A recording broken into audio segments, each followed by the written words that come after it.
Hi friends, welcome to my channel. ఈ రోజటి video చాలా ఇంట్రెస్టింగ్గా ఉందండి. వీడియోని ఎక్కడ స్కిప్ చేయకుండా ఎండ్ వరకు చూసేయండి. ఆరుతో ఎలా మాట్లాడాలి అని కనుక్కోవడానికి స్వామీజీ దగ్గరికి వెళ్ళిన అమర్తో రాథోడ్ ఇలా అంటుంటారు. సార్, మీకు ఒక విషయం చెప్పాలి. ఆ రోజు పెళ్లిలో మిస్సమ్మ ముసుగు వేసుకొని వచ్చి మీ పక్కన కూర్చొని తాళి కట్టించుకుంది. కానీ అసలు అలా ముసుగులో మీ పక్కన ఎలా కూర్చున్నాను అని మిస్సమ్మకి అర్థం కాలేదు. ఆ తర్వాత అడిగినా కూడా నాకు ఏమీ గుర్తులేదనే చెప్పింది. నా అంచనా ప్రకారం అరుంధతి మేడమే మనోహరి గారిని కాదని, సొంత చెల్లెలు అని తెలియకుండానే మిస్సమ్మని మీ జీవితంలోకి పంపించి మీ ఇద్దరిని ఒకటి చేసిందని నా అభిప్రాయం అని అంటూనే అమర్ని చూస్తూ భయపడుతూ, మీ ఇద్దరిది అర్థం లేని బంధం కాదు సార్, మిమ్మల్ని ఇద్దరిని ఒక్కటి చేయాలన్నది అరుంధతి మేడం కోరిక, అందుకే మిమ్మల్ని ఇద్దరిని ఒక్కటి చేసింది అని అంటూనే, ఇప్పటికైనా మీ బంధం గురించి ఆలోచించండి సార్, తప్పుగా మాట్లాడితే క్షమించండి అని అంటూ రెండు చేతులెత్తి రాథోడ్ అమర్కి దండం పెడుతుండగా అమర్ అని సమాధానం ఇస్తాడే తప్ప మారు మాట్లాడాడు. ఇక ఇంట్లో ఉన్న బాగి అది ఆరుతో మాట్లాడే టైం కావడంతో గార్డెన్ అంతా వెతుకుతూ ఉంటుంది. బాగి తన కోసమే వెతుకుతుందని తెలుసుకున్న ఆరు చెట్టు వెనకాల దాక్కుంటుంది.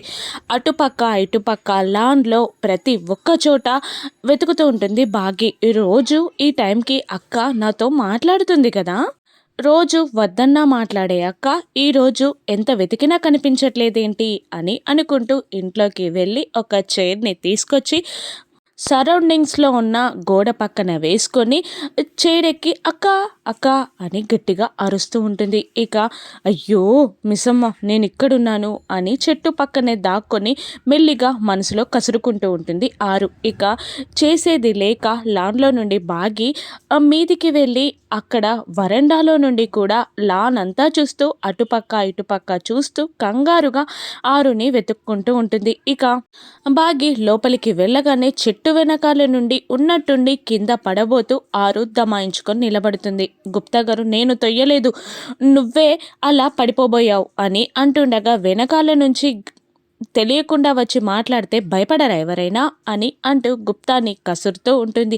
ఈవిడ గారేంటి నన్ను ఇంతలా అరుస్తుంది అని ఆరు గుప్తాని అడుగుతుండగా, రోజు మాట్లాడే సోదరితో ఈరోజు ఎందుకు మాట్లాడట్లేదు అని గుప్తా అడుగుతుండగా, లేదు, ఈ 2-3 రోజులు నేను మాట్లాడాలి అనుకోవట్లేదు, పౌర్ణమి పోయే వరకు మిస్సమ్మతో మాట్లాడకుండా సైలెంట్గా ఉందాం అనుకుంటున్నాను అని అంటుండగా, ఎందుకు అని గుప్తా అడుగుతుంటాడు. అస్థికలు కలిపిన తర్వాత నేను కలవకుండా వెళ్ళిపోతే నేను ఆత్మనన్న విషయం తనకి తెలుస్తుంది కదా, అలా కాకుండా ముందు నుంచే కనబడకపోతే పక్కింటి అక్క ఎక్కడికో వెళ్ళిపోయింది అని తన ఊహల్లో సజీవంగా ఉండొచ్చు కదా అని ఆరు సంతోషంగా చెప్తూ ఉండగా, అబ్బో పెద్ద ప్లానే అని గుప్తా అనుకుంటూ ఉంటాడు.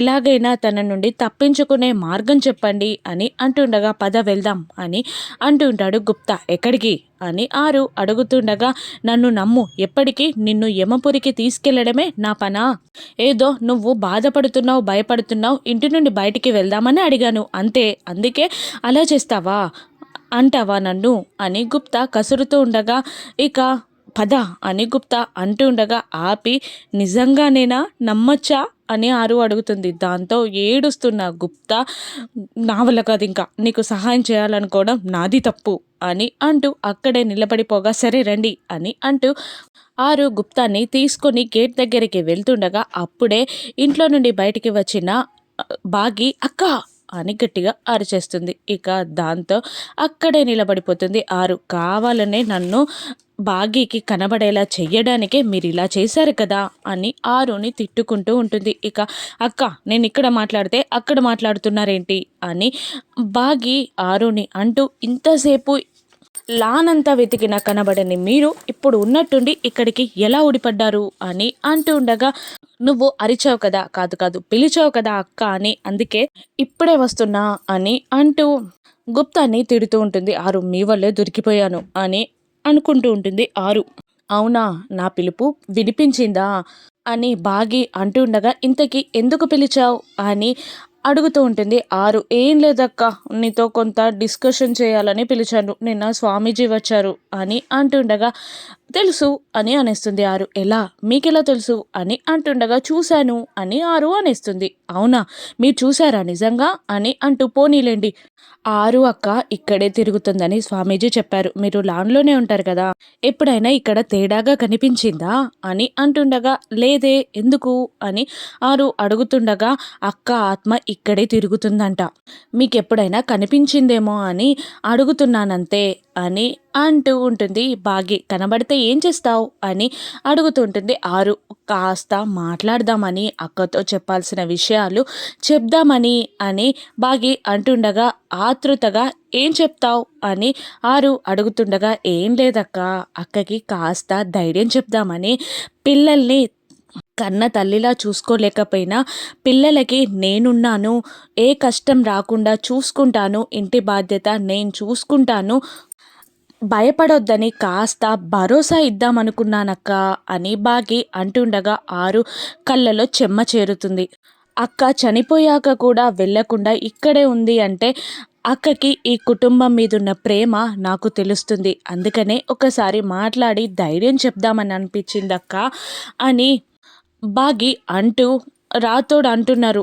"నేను 6 అక్కతో మాట్లాడుతున్నానంట" అనగానే షాక్ అవుతుంది 6. అసలు రాథోడ్‌కి ఎందుకలా అనిపించిందంట అని అడుగుతూ ఉంటుంది 6. దూరం నుండి బాగి ఎవరితోటో మాట్లాడడం అంజు చూసేస్తుంది. అక్కడ ఎవరు కనబడకపోవడంతో ఎవరితో మాట్లాడుతుంది అని షాక్‌లో ఉండిపోతుంది అంజు.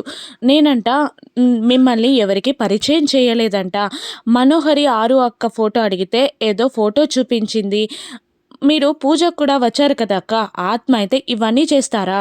అందుకే మీరు ఆత్మ కాదని తేల్చి చెప్పేశాను" అని అంటూ ఉంటుంది భాగి. "అవును నిజమే" అని అంటూ ఉంటుంది 6. ఇక ఆ ఫోటో మీద కన్ఫర్మేషన్ తెచ్చుకోవాలి అని అంటూ 6 చెప్పే మాటలు కూడా వినకుండా లోపలికి వస్తున్న అంజుని షాకింగ్‌గా చూస్తూ ఉండిపోతుంది భాగి. "నన్నెందుకు అలా చూస్తున్నావు?" అని భాగి అంజుని అడుగుతుండగా, "అక్కడెవరు లేరు కదా! ఎవరితో మాట్లాడుతున్నావు?" అని అంజు అడుగుతుండగా, "ఆత్మలా ఉన్న మీ అమ్మతో మాట్లాడుతున్నాను.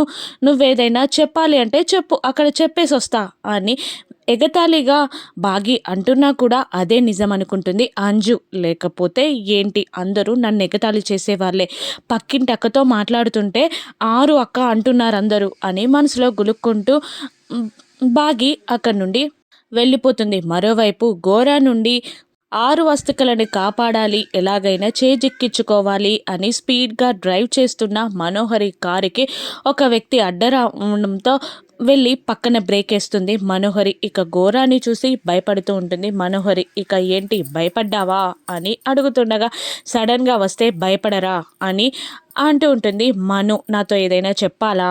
అని అడుగుతుండగా, "నేనేం చెప్పాలి?" అని అంటూ ఉంటుంది మనోహరి. "ఏంటా ప్రయాణానికి ఏర్పాట్లు సజావుగా సాగుతున్నాయా?" అని గోర ఇండైరెక్ట్‌గా అడుగుతుండగా, "ఎక్కడికి?" అని మనోహరి అడుగుతుంది. "6 ఆత్మ అస్థికలని పుణ్యనదుల్లో కలపడానికి వెళ్తున్నారు కదా! ఆ విషయం నాకెందుకు చెప్పలేదు?" అని గోర నిలదీస్తూ ఉండగా, "ఆ విషయం ఇయ్యాలే తెచ్చింది నాకు. అయినా నీకు చెప్పడానికి నువ్వెక్కడుంటావో నాకేం తెలుసు" అని అంటూ ఉండగా, "నువ్వు నాకు సహాయం చేస్తావా?" అని గోర అడుగుతాడు. ఇక సైలెంట్‌గా ఉండిపోతుంది 6. "మనకు కావాల్సింది కూడా దాని దూరం వెళ్ళడమే కదా! పుణ్య నదుల్లో కలిపితే పీడ పోతుంది కదా!" అని మను అంటుండగా, "అది నీకు కావాల్సింది, నాకు కాదు. నాకు 6 ఆత్మ బంధనం కావాలి" అని అంటుండగా, "వేరే ఆత్మని బంధించొచ్చు కదా!" అని మను అంటుండగా, "జీవితంలో ఒక్కసారి కూడా చిన్న తప్పిదం కూడా చెయ్యలేదు. దైవమే ఆ ఆత్మ వైపు నిలబడింది అంటే ఆవిడ గొప్పతనం నువ్వు తెలుసుకో. నాకు 6 ఆత్మ బంధనం తప్ప వేరేది వద్దు. నాకు సహాయం చెయ్యి" అని అంటూ కోపంగా గోర అక్కడి నుండి వెళ్ళిపోతాడు. ఇక ఎలాగైనా వీన్ని మోసం చేసి ఆ అస్థికలన్నీ నదుల్లో కలపాలి అని మనోహరి కూడా అనుకుంటూ అక్కడి నుండి బయలుదేరుతుంది. ఇక మరోవైపు స్వామీజీని కలిసి మాట్లాడుతూ ఉంటాడు అమర్ రాథోడ్. "చెప్పు బాబు" అని అంటుండగా, 6 మా ఇంట్లోనే తిరుగుతుంది అని తెలిసాక ఏదోలా అనిపించింది అని అంటూ, బ్రతికున్నప్పుడు తనని జాగ్రత్తగా చూసుకున్నాను. కానీ తను చనిపోయాకే తను 2 విషయాలకి వెతికింది అని తెలిసింది. ఒకటి తన తల్లిదండ్రుల గురించి తన కుటుంబం గురించి తెలుసుకోవాలి అనుకుంది అని అమర్ అంటుండగా, మరి ఆ విషయం కనుక్కున్నావా అని అడుగుతుంటాడు స్వామీజీ. కనుక్కున్నాను అని అమర్ అనగానే, మరి ఆ తల్లిదండ్రుల గురించి ఈ అమ్మాయికి పుట్టుకకొచ్చి చెప్పావా అని అంటుండగా, 20 ఏళ్ళగా ఎదురు చూస్తున్న బిడ్డ ఇక రాదు అని వాళ్ళకి చెప్పలేక ఆగిపోయాను అని అమర్ అంటుంటాడు. ఇక స్వామీజీ ఆరుతో మాట్లాడే మార్గం చూపిస్తాడా? ఆరుకి బాగి సొంత చెల్లెలు అని తెలుస్తుందా? మను ఘోరాన్ని మోసం చేయగలదా? తను మాట్లాడుతున్నది ఆరుతోనే అని బాగి తెలుసుకుంటుందా? రాను ఎపిసోడ్స్లో చూద్దాం. Thank you for watching.